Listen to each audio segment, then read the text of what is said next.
Welcome to another episode of Whitetail Rendezvous, coming to you 6 days a week as we interview whitetail experts and hear their traditions and personal stories of the hunt. Learn more about the latest gear, discover proven tips, and the latest strategies so you can make your next hunt a success.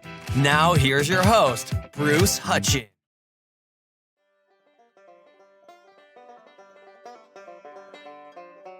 To a special episode of Whitetail Rendezvous. I'm heading up to Minnesota, and I'm with a group of men and women, Eric Thorson, Menno Caulfield, and Benjamin Pena. They're all going to talk about the governor's 16th annual Minnesota deer opener. Guys and gals, welcome to the show, and let's start off with Eric. Eric, why has the state carried on this tradition for 16 years? Because it's a great event here in the state of Minnesota. The firearms deer opener attracts hundreds of thousands of Minnesotans participate each year. So we have nearly 500,000 deer hunters in the state, and have been having an annual deer season since 1970. That was about the last time the state season was closed down. So we've had a pretty healthy deer population and strong deer hunting tradition for a long time here in Minnesota. So just a celebration of that opening weekend of deer season here in Minnesota. Now, Menno, I think you were up at Grand Rapids last year. What can a person expect if they head up to Hinckley? Well, it's a big celebration of deer hunting in Minnesota. It's a really important part of Minnesota culture and the outdoors. And if you show up, there's a good chance you have opportunity to learn a lot of new skills or maybe polish up on some of your skills. Last year, they had a butchering demonstration. There were a lot of equipment demos. There are also conservation officers on site with the Wall of Shame trailer to answer questions and also discuss stories of previous violations. They usually have a group photo, a nice banquet. There's celebrities on site as far as the state or elsewise goes in regards to the outdoor industry as well as politicians. It's a good experience. There's a lot of folks there ready and willing to celebrate the opener of deer season. In the deer hunting tradition, I think of Michigan, I think of Wisconsin, I think of Minnesota. It's long steeped about heading up north, heading to the cabin. And Ben, what are your memories about your hunting tradition? My memories, well, I grew up with my mother who introduced me to deer hunting. We knew nothing, and we made friends with some good deer friends of ours now out in western Minnesota. And every year we would go out for the opener with a group of them from 6 to 8 people on one farm. It was a good time. That really made a lasting impression on me. I try and do that with individuals now with the Minnesota Learn to Deer Hunt program. Yeah, you've been on a number of podcasts and people have talked about your mentorship, and I'd just like to talk a little bit about that because it's so important to recruitment. Why have you dedicated yourself to mentoring new hunters? Well, unfortunately, new hunters we're not able to maintain the new hunters across the country. I don't know the exact numbers, but they're dropping steadily. So I'm just doing my part with the individuals that I'm around and working with through the Minnesota Department of Natural Resources, BHA, a few other local chapters, to just invest in our hunting community and give adults and youth the best opportunity to get out into the field that we can offer them. What are some of the things that you share right off the bat with new hunters to keep them safe? Well, the program that I'm heavily involved with, it's our 5th year, is the Minnesota Learn to Deer Hunt for Adults. And part of the program that we curriculum is that we require everyone to go through firearm safety. Same thing that anybody, children go through, youths, adults, we require it all. And then we do a full field day and multiple range day trips. So they're well indoctrinated before they even go to the field. It's a ongoing process. So it's a lot of on your own homework, because in Minnesota, adults can do it online, and that's the majority of the individuals through our program have done it. And we do a hands-on class curriculum and firearms introduction at the range. And it's a one-on-one mentor hunt. So it's just you and the other adult men or women? Well, yeah, for the whole class. So say there's 15 participants in the class that are new hunters. We call them 101 hunters. There's 15 mentors that go out. So it's a one-on-one hunter-mentor during the actual hunt, and then participation in the classes is taught mainly by a DNR lead. James Brenham is the lead now for this program, and the adult mentors like myself that have been involved heavily, we participate as well. And by the way, Ben, thank you for being a first responder and going out in freezing temperatures during the summer. I know it's hot and stuff, but below zero, sub-zero weathers as a firefighter, thank you for that.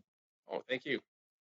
Menno, when you're looking at women in the outdoors, how do you help them get comfortable in talking about hunting and then actually going afield?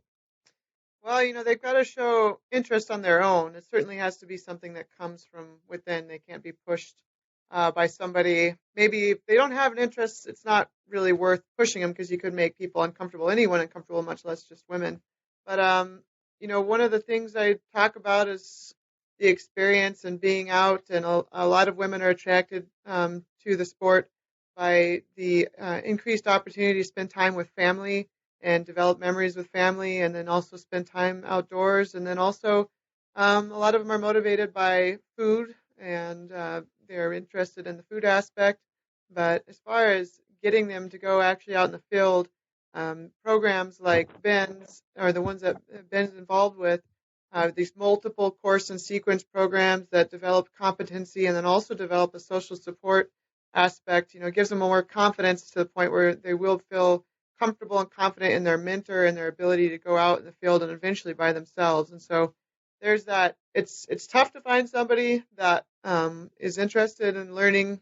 I don't know why. Sometimes it's maybe a personal thing where they're afraid to either ask, or when you ask them, they're uncomfortable. You have to have a personal relationship with them.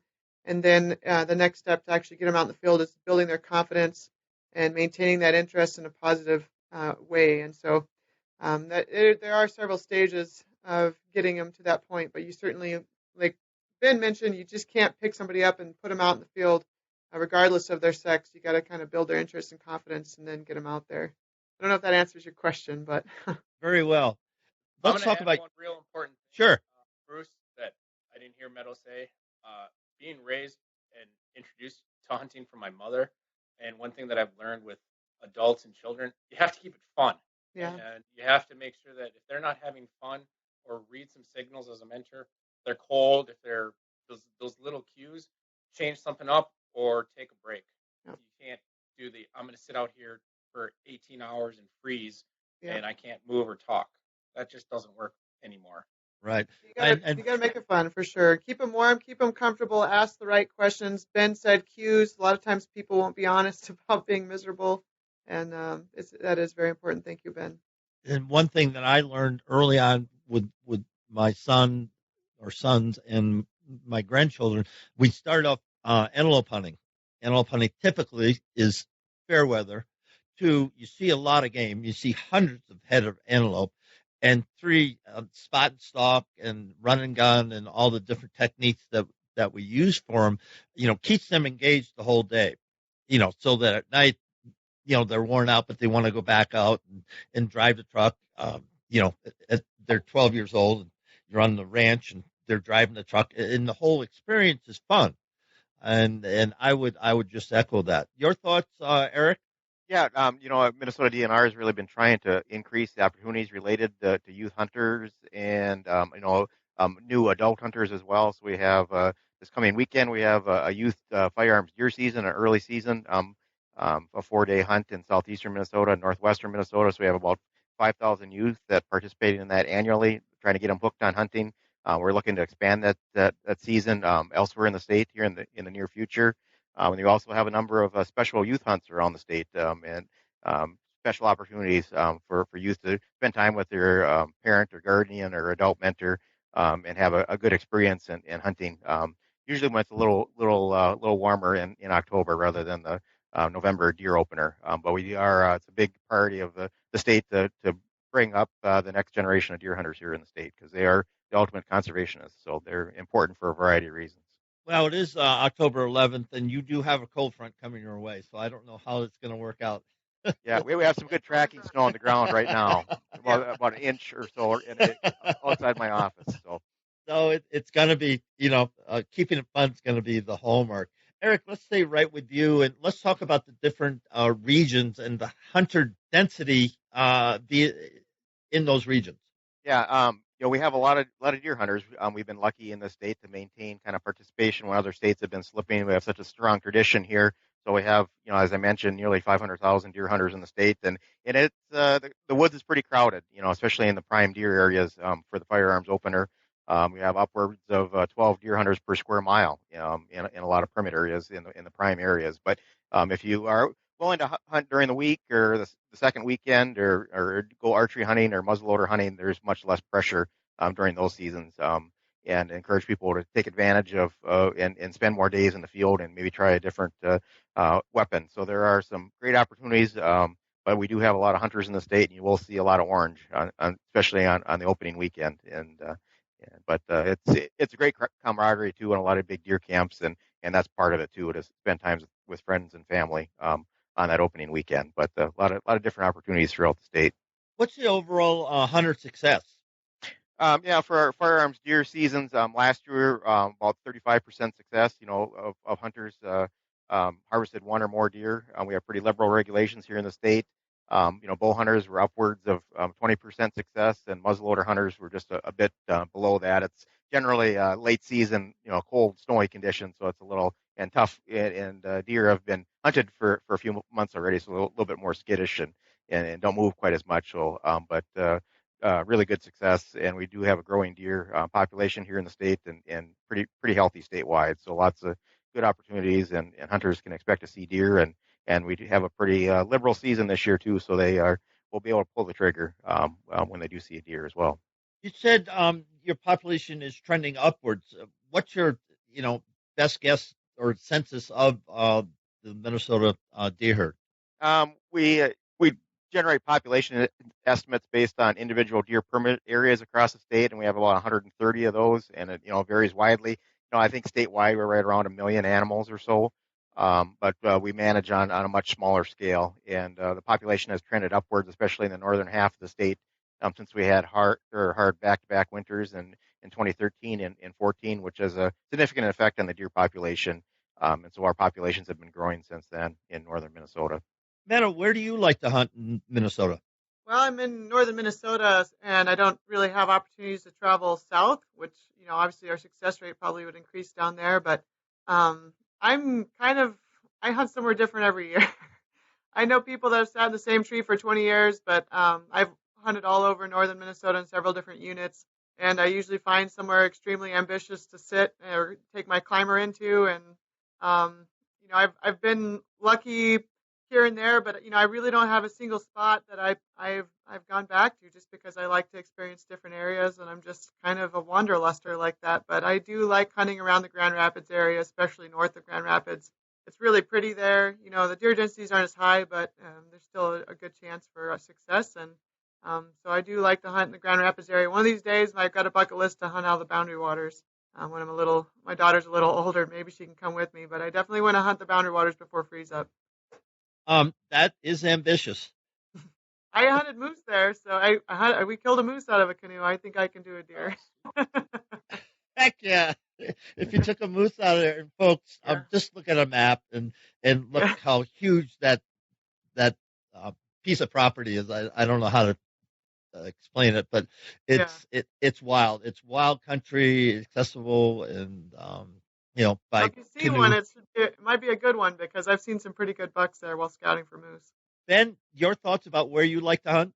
I enjoy hunting all over. I've over my hunting career, I've had a chance to hunt pretty much all corners of the state, and I just patchwork it. I usually do. As an adult, I've usually done opener just south of Grand Rapids in public land, and then I just move all about. I can hunt 15, 20 minutes out of the cities here, or I can drive 6 hours. Now, have you ever hunted down along the Mississippi River? Yes, I've hunted in the Twin Cities zone, or whatever they call it. We have a 601 zone, and I've hunted down by Hastings, and then just south of one of our suburbs, but it's not along the river. So Because I've seen, when I used to work, when I fly in, fly out, I used to see deer, from the airplane, you know, and I'd look down and go, oh, it's got to be great, deer hunting there because, it's tricky hunting suburban deer. There's no question about it. But it looked like fun, and you get down some of those marshes, um, and there's got to be big bucks on there. yep, but not everything's about antlers. We have a real good program in the 601 area and a few other regions that it's unlimited doe, and they're trying to use that as a method of maintaining the deer population as well, and it also allows better opportunity for harvest. Point well taken. And because you teach people how to break down their deer and process it and then enjoy a fine meal. I try to. I'm not an expert, but I've learned over the years that processing at a commercial facility can be expensive. Doing it at home can be kind of expensive too once you get all the equipment. But it's enjoyable, and you get the meat the way that you want it. So It's part of the experience. It's almost part of the tradition for me, and I imagine for Ben too. It's kind of I very rarely ever have a deer process, and they're usually not my deer, but it's just a part of the process or the experience for me to hang and age and butcher your own animal. I don't know if it is for Ben, but to me, it's oh just yeah, part of the yep. experience. I Yep, enjoy it. It is for me as well. Love doing that. And folks, if you haven't jumped into doing that, because it is the easiest thing is to take it to a processor and get the money. But I can remember when I first started hunting in Wisconsin, and we would hunt in the morning. We'd get some deer, we'd hang them up, and then in the evening there'd be a big meal and stuff. But basically, what the men were doing and the experienced hunters were doing, they were breaking it down because we were feeding a number of families. And I was a gopher, but I just watched them, and they had all the tools and everything, and they just broke it down and put it in bins, and then put it in the cold storage, and and we were feeding people, and it went from field to plate really, really, really quickly, and that's part of the hunting tradition. And so I would just encourage everybody, your next year, process it yourself, and you can get enough tools to do that relatively inexpensive, um, and then just take simple recipes and go for it. Ben, your thoughts?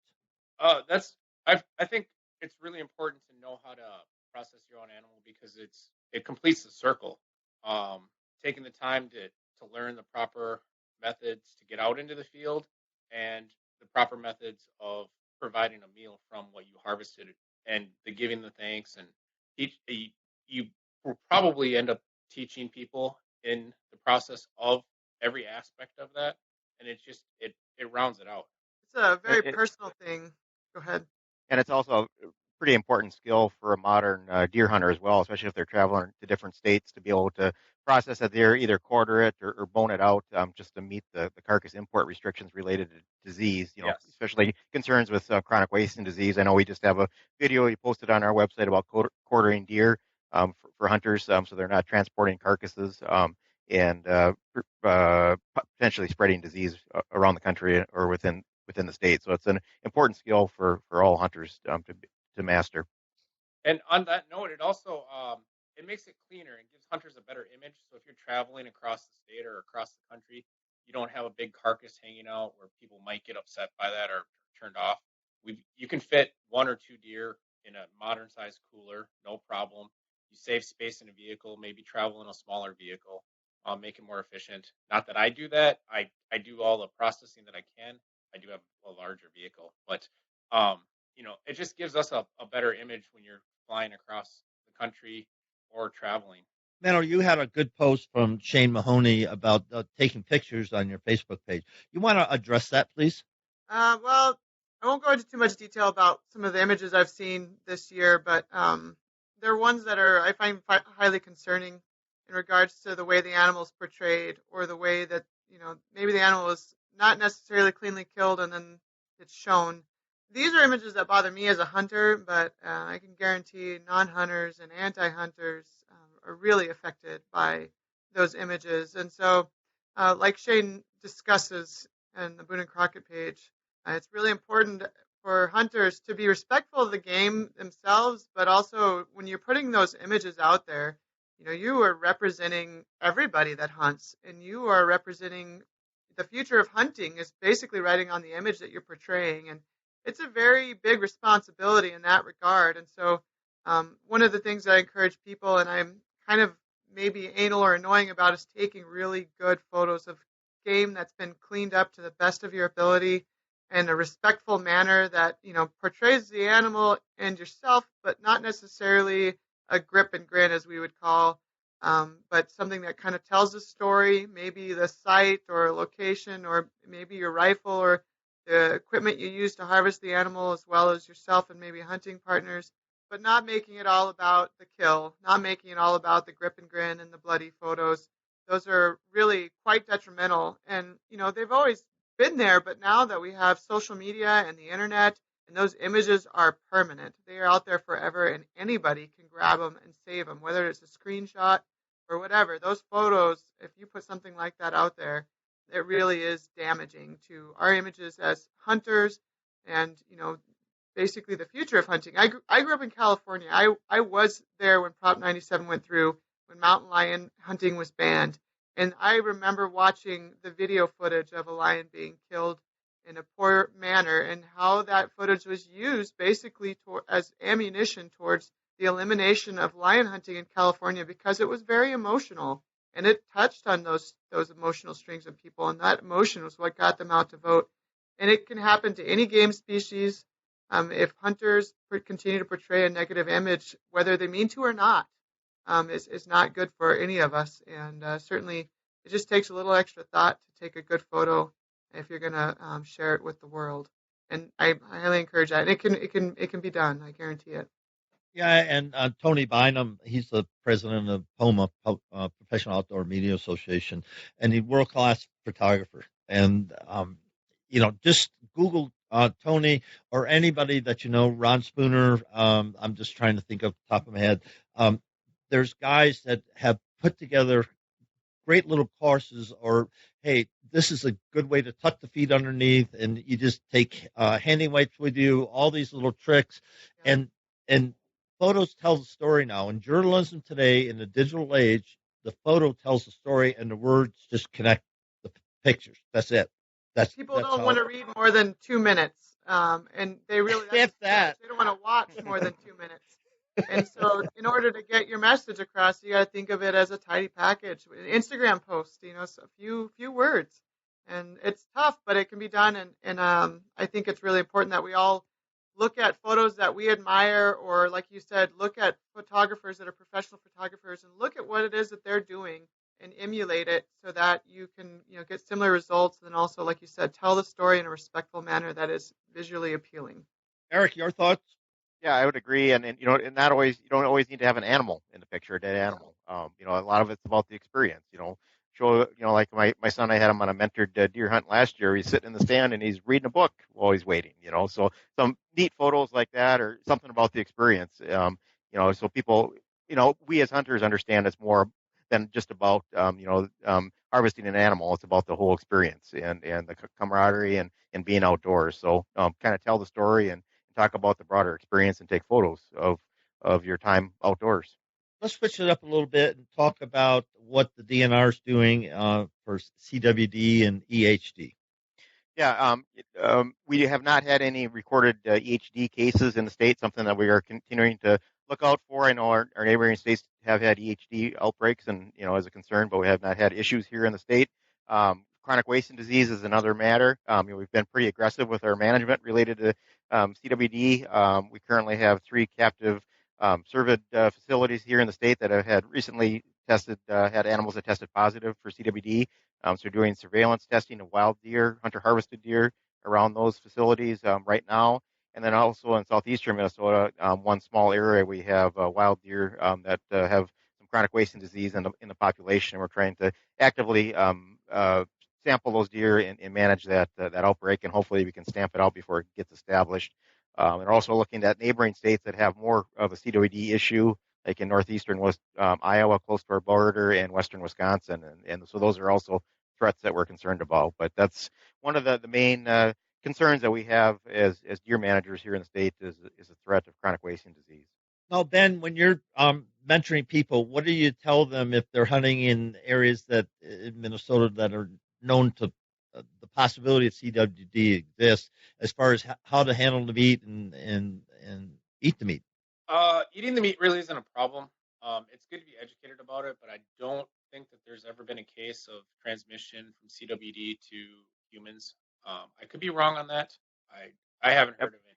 Yeah, I think the CDC recommends that if your deer test positive for CWD, not to eat the meat, just as a precautionary measure. But we don't have real large issue here in the state. But go ahead, Ben. No problem. So we teach to use gloves. It's more of a modern thing, a little cleanlier. It helps prevent getting any nicks or anything. There's deer aren't clean, especially the hide and things like that. Break down the animal. If once it's registered, because we have some registration laws that you have to do some steps after harvest immediately. But once it's legally able to be broken down, let it cool, break it down, get it packaged up, and then keep cleaning it as you go. If you're concerned about CWD or near an area, don't do like a bone-in neck roast. Don't sever the spinal column and keep that with your meat. If you're going to quarter it, try to avoid those sections. And that's kind of what we do. Along the lines of butchering, that a lot of people use meat saws and stuff, and supposedly it can be in the Eric would know more, but it can be in the marrow as well. It can be in the meat tissue or the muscle tissue. But one of the things that I rarely use a saw. I always just use like fillet knives. And as long as you don't, I guess I've never had the need other than I like having some bones in because I like the marrow flavor. A lot of times you just avoid the bones altogether and remove the meat from the bones. That's one way that I encourage folks to do it. But occasionally, I like my crown roast. I like that tomahawk steak, and so it's tough. But certainly, like they said, its highest concentration are in lymph nodes and the spinal column and the brain. And so one of the things that everybody should know is just to avoid severing that spinal column and allowing that fluid to contact your meat. And so avoid cutting bones and certainly avoid the spinal column and the fluid there. And if your deer is outwardly ill in appearance, and like Eric said, get it tested if you can. Try to store it in the meantime. And if it tests positive, unfortunately, I don't know, you're going to probably not want to eat it. Eric would know. You'd have to bury it, right, Eric? Like a deep depth burying? Yeah, or a lined landfill or incinerator. Okay. So there's information on proper disposal of infected carcasses. But yeah, you wouldn't want to eat one that tests positive. Yeah, if it looked outwardly sick. Yeah, go ahead. So I have one little thing. One of the things that we also do when someone does harvest an animal, we try to teach them when they're skinning the animal and breaking it down. If they do sever the spinal column with that knife, to change it up and use a different piece of equipment to break the animal down when you're cutting into the meat. So you're always changing and cleaning, but you don't use that one that was exposed to the spinal tissue and the spinal column. Eric, what's the rule if you see a deer that's obviously stressed or sick? I mean, in chronic wasting disease, they're just wasting away. And so if you see that, should people shoot it and report it or just let it go? What's the right way to handle that situation? I guess it depends on the season. We're always interested in hearing about sick deer. We have a lot of information on our website on how to report sick deer. Usually go to a local wildlife manager, conservation officer, report it to agency staff, and so they can follow up and do investigation there. Depending on the symptoms or what's happening with that deer, you might want to sample it, shoot it, and maybe get the whole carcass transport down to a diagnostic lab or get it sampled, lymph nodes or other tissues. If it's during the season, if it's sick, if you shoot it with your license, you have to tag it and use your tag. But then we can do some follow-up testing after that as well. But we certainly want to hear about any sick deer and something that's a real concern of ours. So what I hear you saying, don't let an arrow go or bolt go or muzzleloader. Don't harvest the deer unless you want to use your tag on that deer, which, if it's sick, I wouldn't do. Yeah, but we, especially in the CWD area, we want to remove diseased animals from the population too. Right. Certainly can have a discussion with the hunter about the circumstances surrounding that take of that deer, but we want to remove diseased animals from the population, especially in our 603 zone down there, our disease management zone. But we also want to hear about sick deer elsewhere as well, and we can kind of follow up with that individual hunter on kind of the best or person that observed that deer about the best course of action. So what I hear you saying is communicate with the DNR and go from there. Correct. Yes. Eric, let's talk about predation in the state of Minnesota. You've got coyotes and bears and wolves, and they all affect the deer herd one way or another. So what's Minnesota doing about predation? Probably our number one predator of white-tailed deer is wolves. That's been, they've been part of the landscape in northern Minnesota and the ecosystem for a long period of time. We did have state management of wolves there for a few years, and they had hunting and trapping seasons, pretty conservative seasons. Now they are protected, federally protected once again, so we don't have that management control. But the wolf population is pretty stable in recent, last 10 years or so. So it really hasn't been increasing that much. The range has expanded a bit, but something that we've always lived with and kind of managed around when it comes to deer populations. And when we have state control of the wolf management again, we'll probably continue to manage the wolves at the appropriate population level. Black bears are another predator, especially newborn fawns in the spring. We do have a pretty healthy black bear population. We're trying to increase the population a bit through quotas and permits that are given to bear hunters in the state. So that is certainly a predation presence kind of in the northern part of the state as well, but something we've been able to manage with for a number of years. And then pretty much statewide, where we don't have a denser wolf population, we have plenty of coyotes, and they're an unprotected mammal in the state. So it's continuous season, no limit, open for hunting and trapping. But as you know, coyotes are pretty crafty and smart, and it's pretty hard to affect their populations too much. And certainly a concern of some coyote predation. But I think the bigger factors here in Minnesota are really hunter harvest. We have 100,000 predators. 500,000 predators in the form of licensed deer hunters, and then also the severe winters that we have on occasion here in Minnesota can have a pretty significant effect on white-tailed deer populations. So those are the two major mortality factors that we plan for as severe winters and hunter harvest each year. Have you ever had any experiences with wolves when you've been out in the woods?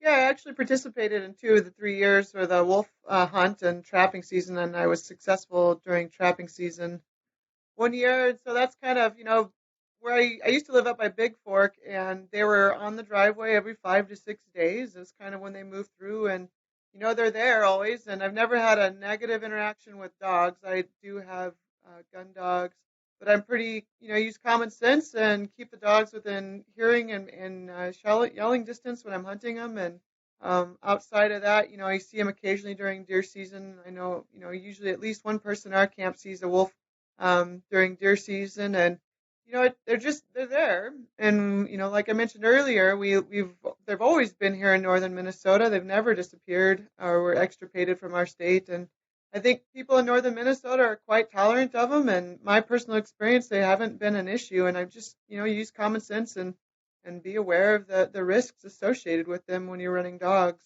But yeah, certainly I'm pro management, and I really look forward to the day that the state can manage them again when they're outside of the federal protection. And I think our state's fully capable of it. And that was my primary contact and experience with wolves was that trapping and hunting season. And you love hunting upland game. Yes. And so what kind of dogs do you run? I have Deutsch, Drahthaars, and English Setter.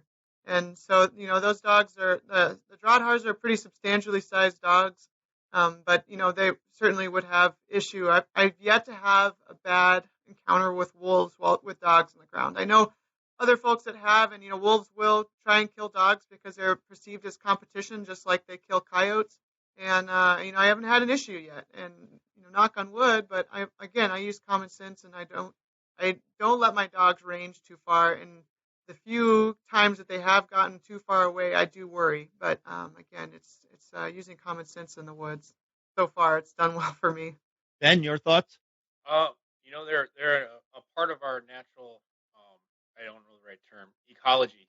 So Mm. I'm entering their terrain. I think it's great to be able to live and hunt in a state that has wolves. I'm not too worried about running into a wolf as far as like safety or anything like that. It's more of for me, it's more of a beauty and a they're so majestic. I did participate in the the hunt when it was legal. For applying, I didn't get drawn, but I think as long as as long as they're protected, we're kind of stuck. But if the state gets the opportunity to take control again, great. Go, that's what we need to do. Yeah, my 2 cents on it, just manage the resource, and wolves are part of that, and they're high. They're the top predator in many states, and outside of man. And I mentioned this on Facebook Live. To be out in the wilderness of the wilds and hear a wolf howl is really truly a beautiful thing. And if you haven't ever experienced that, and you need to, because that tells you the whole ecostructure is healthy.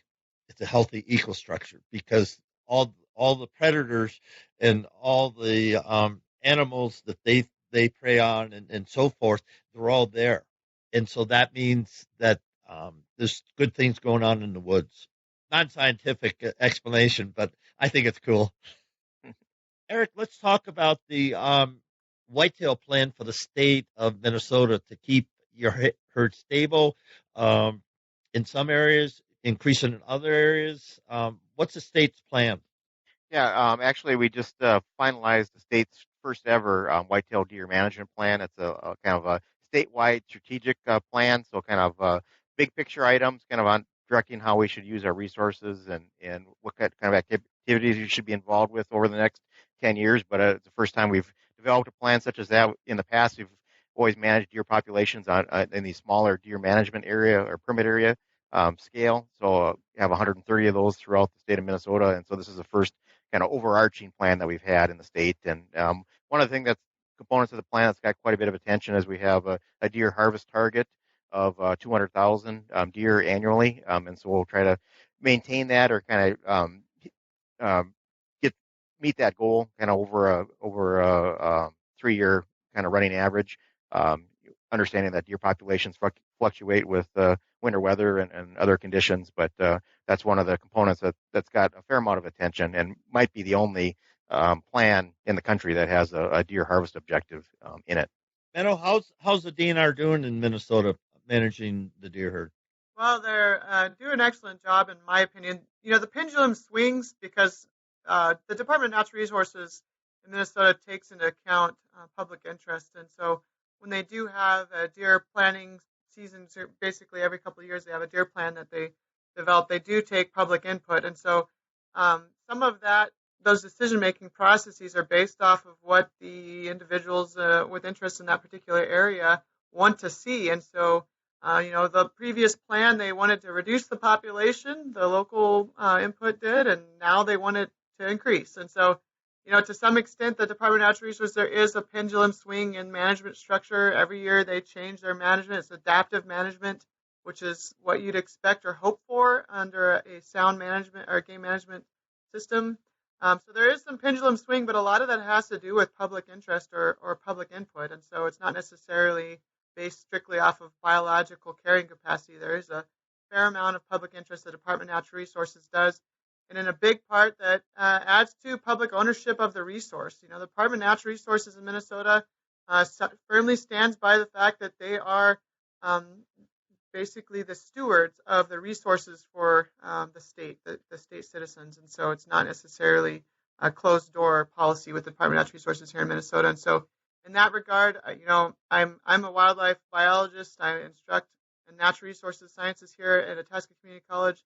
And, my opinion and my previous experience that Minnesota as a state does a very good job. Our natural resources agency is pretty exceptional in a lot of ways. And so I would say I agree with the way they do things. Ben, your thoughts? The DNR does a fabulous job. Everybody has different viewpoints on it. Some are positive, some are not.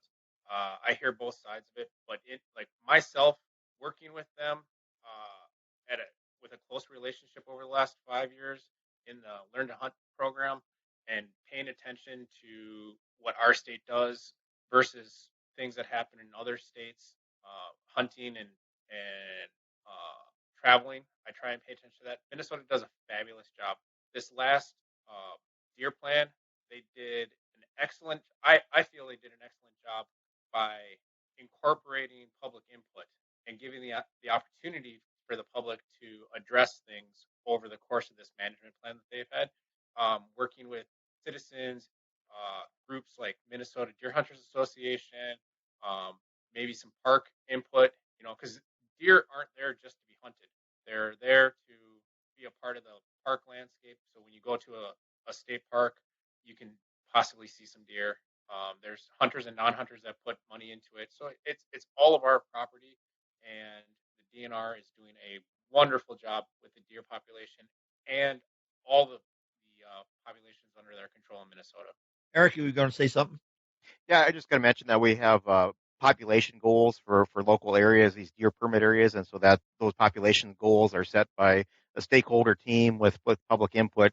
And so our main goal each year is try to design our seasons and bag limits to meet those population goals for that particular local area. So taking in input of the public and trying to balance different people's interests. Farmers have a different view of deer, and foresters have a different view of deer than hunters. So we're kind of trying to find a compromise solution there in the middle and try to make everybody satisfied, I guess, as a stake in deer. Now, where would a person go to get that information, to get that data? Is there a site? Yeah, so you go to our DNR webpage, mndnr.gov, and in the search window, just type in deer management. That'll bring you to the deer management page, and we have information there on our deer population goals and then our brand new statewide deer plan as well. And go ahead, sorry, Ben. I believe you can click on that and request updates on it too, so you can get the most current information put out on it. Yep, you can sign up for our Deer Notes email. Yeah. So just updates from DNR deer managers throughout the season and throughout the year. Mano, if somebody wanted to reach out to you, how would they do that? Well, you can find my contact information at the Itasca Community College website and under the faculty in the Natural Resources Department. But also, I'm easy to find on Facebook and Instagram, and I'm pretty responsive to PMs. Ben, how would somebody reach out to you? Facebook, Instagram, Minnesota BHA. I'm the hunting mentor coordinator.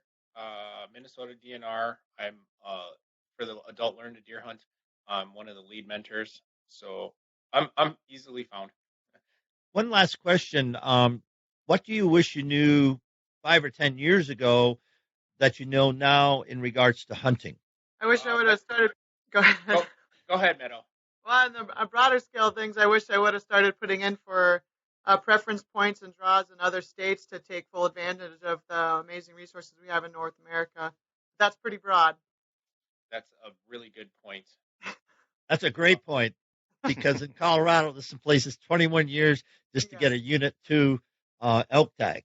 Yes. 21 years. You're crippled. No. Just kidding. Oh man, that's a really hard question. I wish I was better at getting back into public access as I do now. 5-10 years ago, I was still hunting private property, and I've moved. Not that there's anything wrong with private property, but being able to enjoy public access and being willing to put the investment into it when you have so much public land, it lets you see areas that a lot of people don't see in Minnesota and the rest of the country. Eric? And I guess for me, just maybe in the past, maybe not get stuck in a rut and hunting the same places over and over again. It's really fun hunting with new people and new places. So kind of expand your horizons and try out new areas. There's just within the state of Minnesota, there's a huge variety of places to hunt, and there's a lot of deer hunters in the state to partner up with as well and bring a new hunter out with you. Yeah, the one thing that I've learned over the years is hunting is a journey. It's an experience. It's an adventure. And I wish when I was younger, I didn't make it so much about the hunt and the game and the competition. I was in competition with my buddies when we went out west hunting, and did he get a bigger buck than I got and stuff like that. And that's all part of it because I'm competitive. But as I learn and as I travel, then Meadow, and I don't know how much you traveled, Ben or Eric, but I know Meadow has traveled so much. You come away from those experiences. You had a great hunt, even though you might never got your quarry because of the people you met, and you just interact with other people and the meals you shared in the sunrises and sunsets, and just seeing places that few people have literally ever walked. Hunting will take you there, and I mean, and that's the biggest thing that if you're young and you're competitive and you have to, you feel like you've got to have that article written about you or that TV show. Throttle that back and enjoy the journey. Your thoughts on that, and then we'll close. Me or who? Anybody. Okay. Well, I mean, obviously, I've professed it.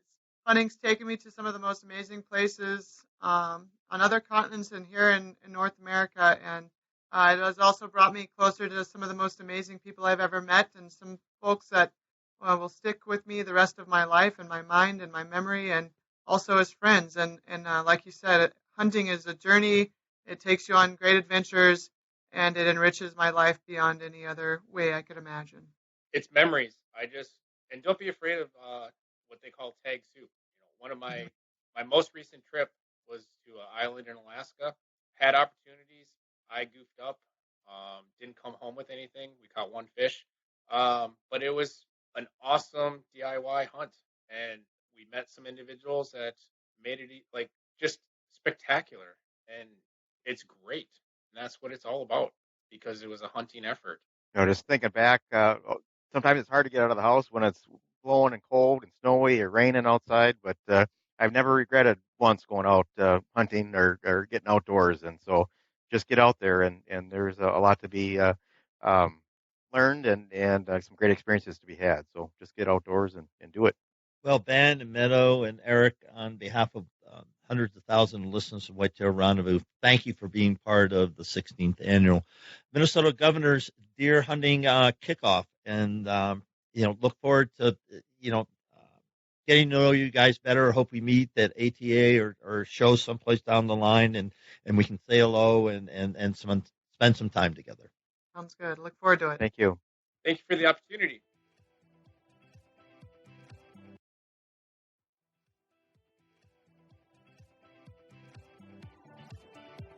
Thanks for joining us. Be sure to tune in tomorrow for another episode of Whitetail Rendezvous, where you can listen and learn from the experts so you can be more successful on your next hunt. Until next time, listen, learn, and succeed.